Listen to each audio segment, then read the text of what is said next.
고린도전서 13장 1절에서 13절까지의 말씀을 봉독하겠습니다.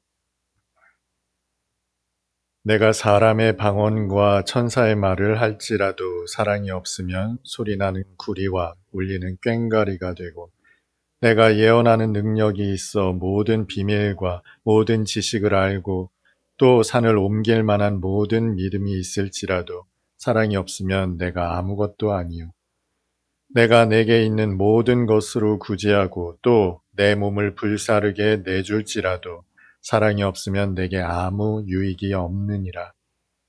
사랑은 오래 참고 사랑은 온유하며 시기하지 아니하며 사랑은 자랑하지 아니하며 교만하지 아니하며 무례히 행하지 아니하며 자기의 유익을 구하지 아니하며 성내지 아니하며 악한 것을 생각하지 아니하며 불의를 기뻐하지 아니하며 진리와 함께 기뻐하고 모든 것을 참으며 모든 것을 믿으며 모든 것을 바라며 모든 것을 견디느니라.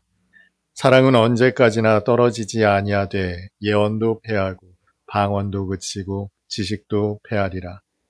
우리는 부분적으로 알고 부분적으로 예언하니 온전한 것이 올 때에는 부분적으로 하던 것이 패하리라.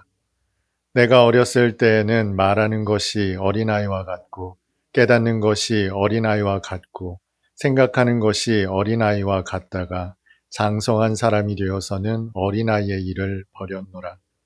우리가 지금은 거울로 보는 것 같이 희미하나 그때에는 얼굴과 얼굴을 대하여 볼 것이요. 지금은 내가 부분적으로 아나 그때에는 주께서 나를 아신 것 같이 내가 온전히 알리라. 그런즉 믿음, 소망, 사랑 이 세 가지는 항상 있을 것인데 그 중에 제일은 사랑이라. 아멘. 여러분, 복음이 무엇입니까? 여러분이 가지고 있는 복음에 대한 정의가 무엇인가요? 여러분, 사람들에게 전도할 때, 기독교 복음을 전할 때 뭐라고 전하십니까? 이것이 바로 여러분이 가지고 있는 복음의 정의겠죠. 저마다 조금 다를 수 있을지 모르겠습니다만 누가 뭐래도 복음은 하나님이 사랑이시다. 그리고 그 하나님이 사랑하신다는 거예요. 이것이 바로 기독교 복음의 진수입니다. 하나님이 사랑이시다. 그 사랑의 실체가 바로 예수 그리스도이십니다. 그러면 하나님께서 어떻게 사랑하십니까? 대속하여 죽으심입니다. 십자가에 달려 죽으심이에요. 이것이 바로 하나님이 사랑이시며 우리를 사랑하시는 사랑의 내용입니다. 이게 복음이에요. 이 복음이 우리 가운데 선포되었습니다. 그래서 어떤 사람들이 이 복음을 받아들였습니다. 그러면 이 복음은 저와 여러분에게서 어떤 방식으로 나타날까요? 이 나타나는 방식이 바로 믿음과 소망과 사랑입니다. 복음이 있으면 바로 이 믿음과 소망과 사랑의 방식으로 복음이 나타난다는 거예요. 조금 더 알아듣기 쉽게 설명을 드릴게요. 복음은 대단히 즉각적입니다. 여러분 혹시 마라톤 전투 아십니까? 그리스 아테네와 페르시아가 전쟁을 벌였습니다. 수적 압도적 열세에도 불구하고 그리스 아테네가 승리를 거두죠. 이 승리의 소식을 전하려고 한 병사가 42.195km를 쉬지 않고 달려가서 승전보를 전했어요. 우리가 이겼다. 그리고 그 자리에서 숨을 거뒀다고 하죠. 여러분, 이 승전보, 승리의 소식을 들은 그리스 아테네 시민들이 어땠을까요? 미심쩍어 했을까요? 궁금해했을까요? 물론 그런 사람들이 있었을지도 모르겠습니다만 그 승리의 소식은 환희가 되었을 겁니다. 기쁨이 되었을 거예요. 복음을 받아들인 사람은요, 의심하지 않습니다. 미심쩍어 하질 않아요. 그래, 우리가 이겼구나. 순수하게 그 믿음을 아주 즉각적으로 받아들이게 된다는 거예요.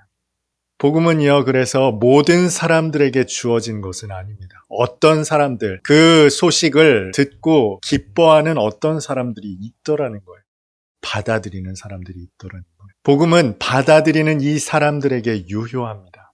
받아들인 이 사람들은요, 이 복음의 소식을 믿습니다. 아주 즉각적으로 믿어요. 이게 바로 복음이 우리에게 믿음으로 나타나는 방식이에요. 그런데요, 아테네가 승리는 거두었지만 아직 완전히 끝난 것은 아니죠.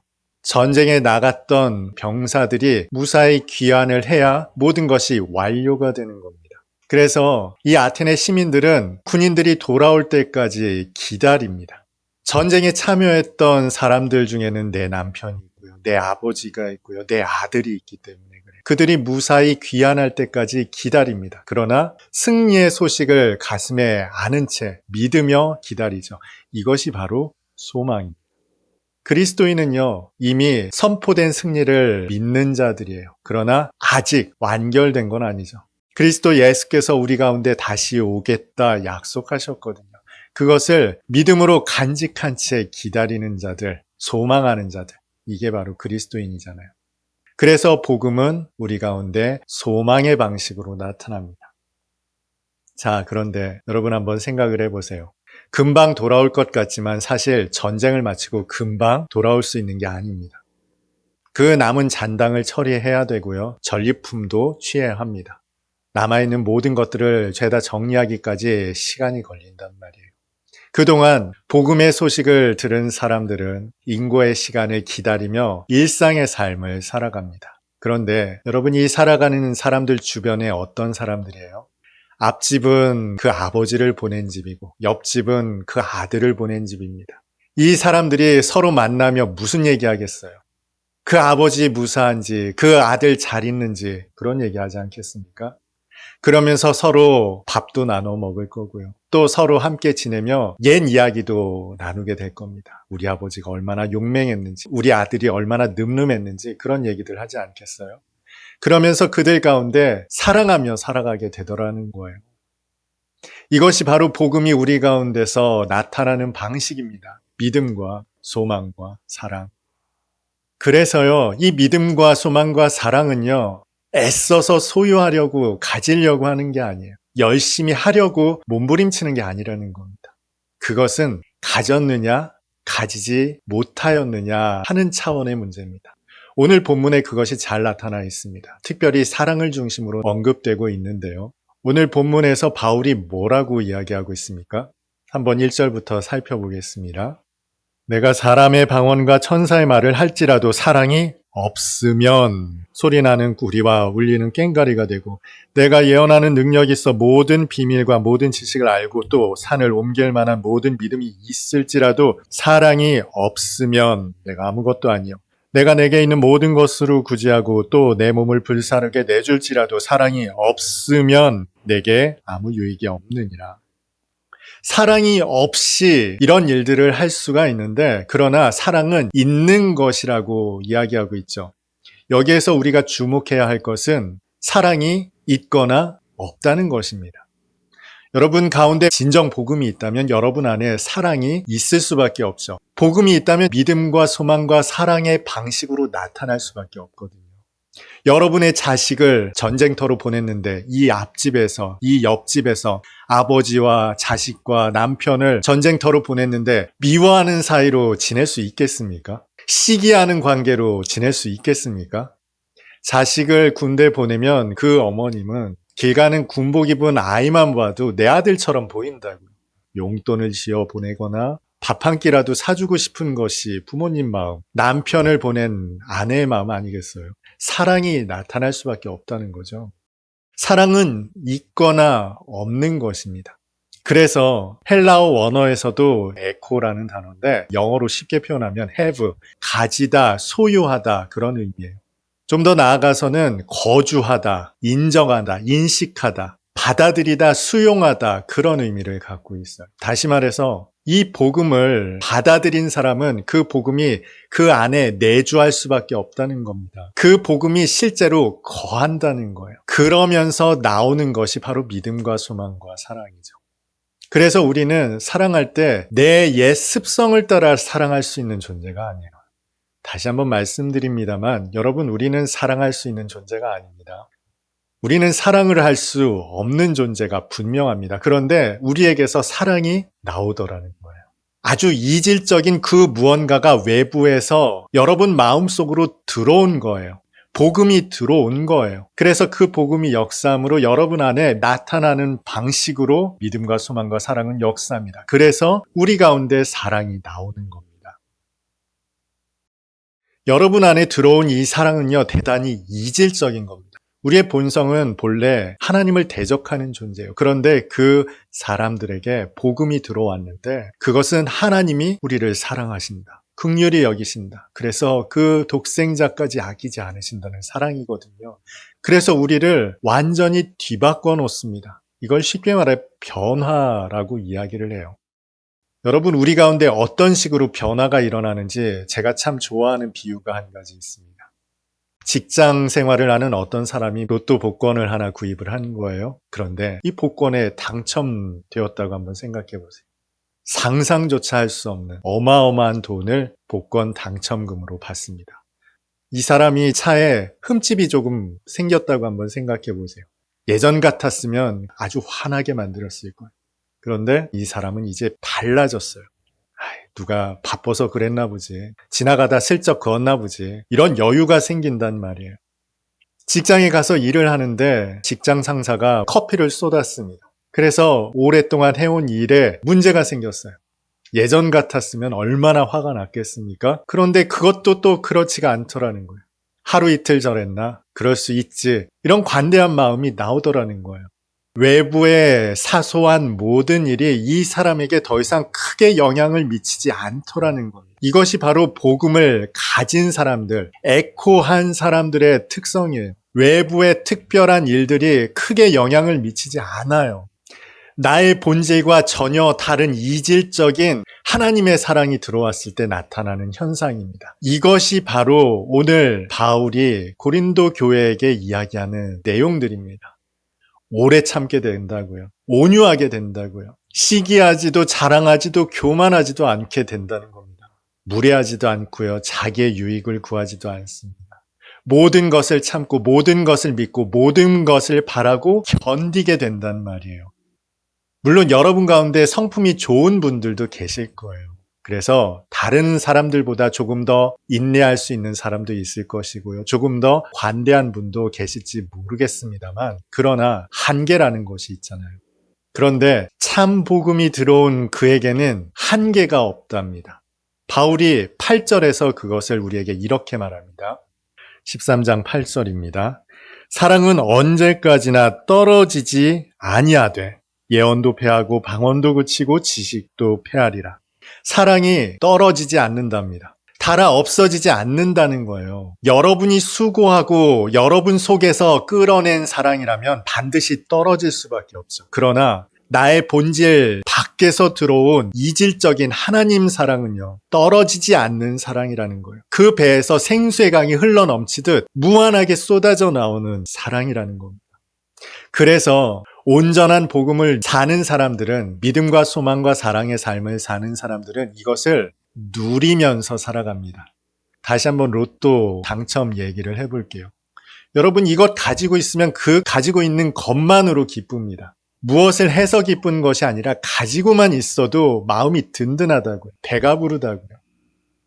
그런데 유사복음을 가진 경우가 있어요. 흉내 내려는 사람들이 있습니다. 내 속에 사랑이 있다라고 흉내내는 사람. 믿음이 있다라고 흉내내는 거예요. 소망이 있다고 흉내냅니다. 사랑이 있다고 흉내를 냅니다. 그래서 애써서 믿으려고 해요. 사랑하려고 합니다. 여러분, 이 사람들의 특징은요, 반드시 떨어져요. 바닥이 난다고요. 그러나 오늘 본문 바울은 이렇게 말하죠. 그 사랑은 떨어지지 않는다. 이쯤 되면 여러분들 궁금하지 않습니까? 내 사랑은 오늘도 떨어졌잖아요. 내 믿음은 오늘도 갈피를 잡지 못하잖아요. 소망하는 것 같다가도 오늘도 낙심하고 좌절하잖아요. 우리의 믿음과 소망과 사랑은 불완전하지 않습니까? 그러면 내 속에 복음이 없는 것인가? 나 지금 잘못 믿고 있는 것인가? 아마 여기까지 설명을 드리면 이런 의구심을 가질 것입니다. 여기에서 중요한 것은 우리는 결코 흉내내지 말아야 합니다. 내게서 없는 것을 끌어내려고 하면 안 돼요. 나에게 사랑이 없으면 사랑이 없는 모습 그대로 있는 거예요. 소망이 없는데 소망을 가진 척, 이것을 주님께서 가장 미워하셨죠. 바리새인과 서기관들을 미워하신 이유가 바로 이것입니다. 그들에게는 믿음이 없었어요. 소망이 없었고 사랑이 없었는데 율법으로 가장하고 살았거든요. 이것을 외식, 위선이라고 했습니다.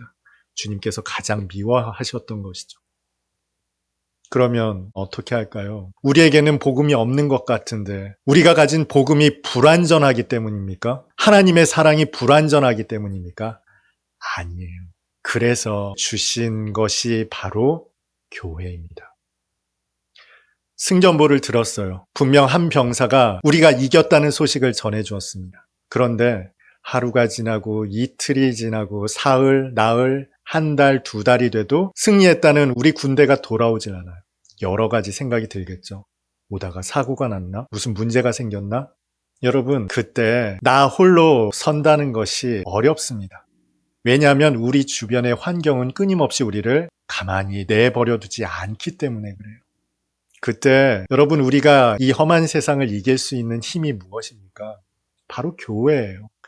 여러분의 앞집, 여러분의 옆집에 그 사람들과 함께 모여 그 승전보를 재확인하는 거예요. 왜 이렇게 늦죠? 우리 부대가 잘못된 걸까요? 아니에요. 그렇지 않답니다. 오는 것이 조금 지연된대요. 그 전리품을 챙기는 게 너무 많아서 조금 지연된답니다. 아, 그렇죠? 아유, 그래요. 그럴 리가 있겠어요. 그러게 그 집 아들은 잘 있대요? 예, 잘 있답니다. 그 집 아버님은 어떠시답니까? 네, 건강하게 무사답니다. 교회가 모여서 그 이야기하는 겁니다. 그 승전보를 함께 나누고 누리는 거예요. 그 소식을 함께 공유하면서 그 사랑을 재확인하는 겁니다. 하나님이 사랑하신 그리스도 예수께서 우리를 사랑하시고 구원하시며 이끄신다라는 그 소식을 재확인하고 또 확인하는 거예요. 그렇게 함께 사랑을 나누고 소망하며 믿음 가운데로 나가는 일을 함께 공유하는 공동체, 이게 교회입니다. 복음이 불안정해서가 아니라 우리가 연약하기 때문이에요. 분명 내 로또 당첨금이 주머니에 있는데 직장 생활에 치이다 보니, 일상에 묻히다 보니 그 당첨금이 내게 있다는 것을 망각하며 살아가는 거예요.